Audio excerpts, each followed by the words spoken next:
Quiero contar un poco cómo suceden algunas cosas, porque es interesante.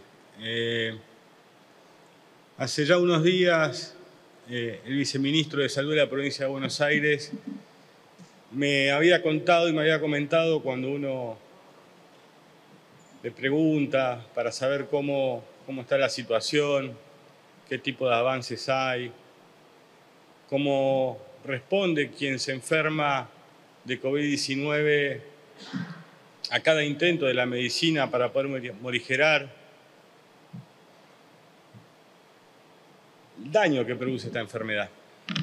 Me comentó que una de las cuestiones que exploraban era algo muy conocido por la Argentina, como ya expresaron varios diputados o diputadas con la fiebre hemorrágica argentina, el uso del plasma.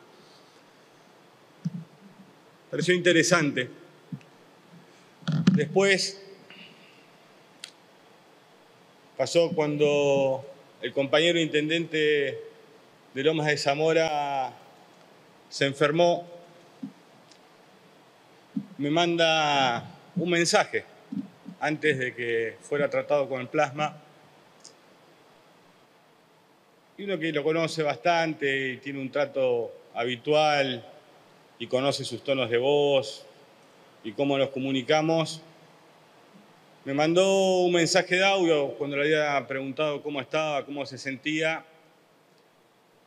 Y la verdad que la voz y lo que te decía no hacía más que corroborar que la situación no mejoraba, sino que empeoraba. Era una voz muy agitada, casi que se iba apagando mientras me hablaba y me contaba que tenía episodios de fiebre prolongados, agitación que sentía como si lo hubieran molido a palos en el cuerpo. Y me cuenta que iba a ser tratado con plasma. Y bueno, esa misma noche lograron atenderlo, hacer la transfusión. Y al otro día, casi en la tarde-noche, me mandó un mensaje porque estábamos intercambiando opiniones y se había enojado con algunas cosas que a veces suceden en la política y ya tenía otro tono de voz. Se lo notaba mucho más encendido, mucho más cercano al que uno había conocido habitualmente. Y la verdad que fue mejorando y sigue mejorando. En ese mismo momento, compañera Cecilia, también Cristina, la otra Cristina también me dice que sería bueno incentivar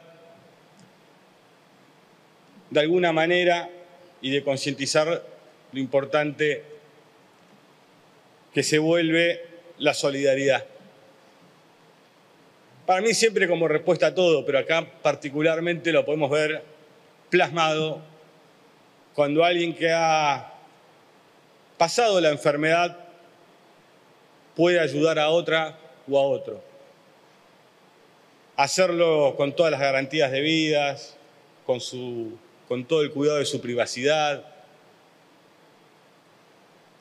Y creo que para los que somos peronistas, aquella frase de solo el pueblo salvará al pueblo, creo, tiene mucho que ver. También entender que no es una vacuna, sino que es un tratamiento que muchas veces sirve y en otros casos puede no. Pero si sirve algunas veces, vale la pena que aquellas argentinas y aquellos argentinos que han transitado la enfermedad y que han generado anticuerpos, generen esos anticuerpos para que esa carga viral que afecta a quienes están transitando la enfermedad se reduzca y le dé más posibilidades de poder atravesarla con éxito. Entonces creo que por ahí, quienes no me conocen, se les puede dificultar algunas cuestiones, pero a mí generalmente no me interesan los lucimientos personales en la política, sino me interesa más que las cosas salgan. Y cuando podemos coincidir, hacerlo. Y que no sea una tragedia cuando no sucede tampoco. porque de última es sano también que en la política se discuta y que haya diferencias y que eso provoque siempre nuevas síntesis en el tiempo. Eso por un lado respecto de esto que creo que es muy importante y que ojalá sirva a muchas argentinas, a muchos argentinos, porque no hay nada peor que perder un ser querido, y mucho más de manera tan intempestiva. Casi como que cuando se enferma lo arrancan de su núcleo familiar, entra en internación, no se lo puede ver, y si no puede superar la enfermedad, no atravesamos aquellas etapas normales que muchas veces estamos acostumbrados, de un velatorio, casi que no hay tiempo para nada. Es como que te arrebatan la vida en cuestión de días. Entonces, si tenemos un instrumento más que fortalezca estos cuerpos enfermos, está muy bien y ojalá haya muchos que puedan hacerlo y que sirva. Por otro lado, también, y en virtud de algunas cuestiones que uno va viendo y escuchó también en el debate de hoy, ahí ya entramos más en las diferencias también. Creo que, miren, uno va escuchando y de repente es como que se instalan cosas, ¿no? Como que el gobierno decidió entrar en una cuarentena temprana, ¿no? O lo extenso de los días de cuarentena. Recordemos que la fase 1 duró un determinado tiempo, después hubo otras fases que fueron mucho más flexibles, así que no es, digamos, la misma cuarentena de su principio a su fin, digamos. Vamos atravesando y tratando de salir, porque al fin y al cabo tenemos que comprender que estamos en una situación donde vamos a entrar y salir. Donde vamos a entrar y tratar, cuando entremos en fases más restrictivas, de cumplir de la mejor manera posible y confiar en nuestra sociedad. Obviamente que hay cansancio. Obviamente que hay dificultades que genera la pandemia. Es lógico. Sería extraño que eso no sucediera, así que nadie está descubriendo nada. Pero respecto de si entró tempranamente o no la Argentina en cuarentena. En la primera etapa, que se anuncia el 19 de marzo, la Argentina tenía 128 casos y 3 muertes, Brasil 640 casos, 7 muertes, Chile 401 casos, 0 muertes, Perú 263 casos, 1 muerte, Ecuador 260 casos, 3 muertes, Colombia 108 casos, 0 muertes, México 118 casos, 1 muerte, Sudáfrica 150 casos, 0 muertes.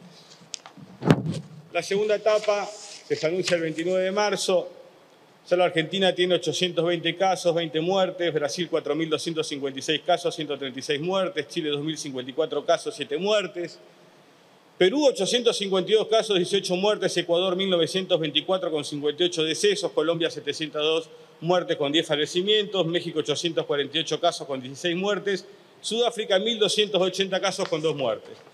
Y así uno puede ir viendo la progresividad hasta llegar, si quieren, al 25 de junio. Por ejemplo, recuerden los números que dije en un principio, el total de casos en Argentina 52.457 con 1.150 muertes, Brasil 1.228.000 casos con 114 con 54.000 muertes, Chile 260.000 casos y casi 5.000 muertes, Perú 268.000 casos, 8.761 muertes, Ecuador 53.000, 4.000 muertos, Colombia 77.000 casos, 2.491 muertes, México 196.000 casos, 25.000 muertes prácticamente, Sudáfrica 118.000 casos y ya 2.292 muertes. ¿Qué quiere decir esto? Argentina actuó correctamente. Y creo que, aparte de aquella cuarentena, fue transversal a lo que es la política argentina. Así que los números no hacen más que corroborar que fue correcto.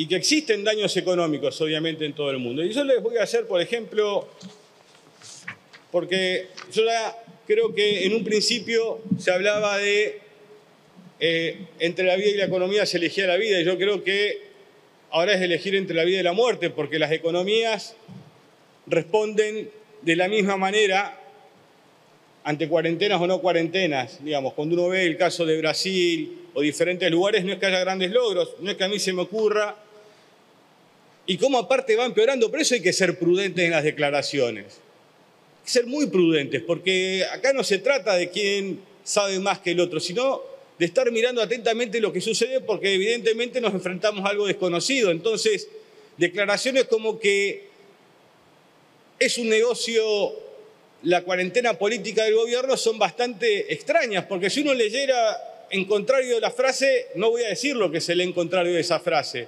¿Cuál sería el negocio de quien no es gobierno si la cuarentena lo es para el gobierno? Entonces creo que miremos los números, las proyecciones del Fondo Monetario Internacional en abril. Decía que estimaba la caída del PBI alemán en 7 puntos, ahora en junio corrige y dice que es del 7,8, casi un 10% más. Francia en abril, el Fondo Monetario interpretaba que iba a ser del 7,2, ahora del 12,5, Italia del 9,1, ahora del 12,8, España del 8, ahora del 12,8. O sea, cada vez que nos adentramos más en esta pandemia, cada vez que tardamos más en encontrar la vacuna o un tratamiento efectivo, los números de la economía, según, por ejemplo, las proyecciones del Fondo Monetario, van empeorando. Y uno podría decir, el FMI empeoró su pronóstico para la economía argentina, la economía de Brasil cayó un 15% en abril, la economía de Chile se desplomó 14,1% en abril por la pandemia de coronavirus, Perú adelanta que sufrirá la mayor caída económica de los últimos 100 años por el coronavirus, la economía ecuatoriana puede caer hasta 9,6% en 2020. O sea, centrémonos realmente en pensar qué vamos a hacer, porque si no, caemos en imprudencias que no son buenas, y la verdad que la sociedad la está pasando bastante mal. Aquellos que no tienen un trabajo formal, comerciantes que no pueden abrir sus comercios, y si los abren, venden poco y nada, porque no hay, por ejemplo, en la ciudad de Buenos Aires los 3 millones de turistas que hubo el año pasado. Y no podemos inventar los 3 millones de turistas, no están.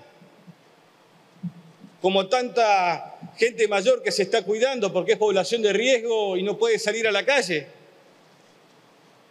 Vamos a tener que pensar muy bien, porque incluso antes de la pandemia, el gobierno trató de ayudar a muchos sectores, no aumentando la tarifa de la luz, para tratar de ver cómo hacía para poder hacer que la economía arranque nuevamente. Entonces creo que tenemos que tratar esto con muchísima madurez y también entender el cansancio y a veces el enojo, no enojarse por ahí con la frustración. Lo que no hay que hacer es alimentar la frustración.